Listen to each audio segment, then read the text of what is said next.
نفر من الجن فقالوا إنا سمعنا قرآنا عجبا। হে নবী, তুমি বলো, আমার কাছে এ মর্মে ওহী নাজিল করা হয়েছে, জিনদের একটি দল কোরআন শুনেছে। অতঃপর তারা নিজেদের লোকদের কাছে গিয়ে বলেছে, আমরা এক বিস্ময়কর কোরআন শুনে এসেছি।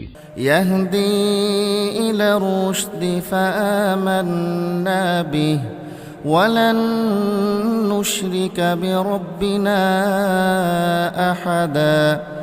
যা তার শ্রোতাকে সঠিক ও নির্ভুল পথ প্রদর্শন করে, তাই আমরা তার উপর ঈমান এনেছি এবং আমরা আর কখনো আমাদের মালিকের সাথে কাউকে শরীক করব না।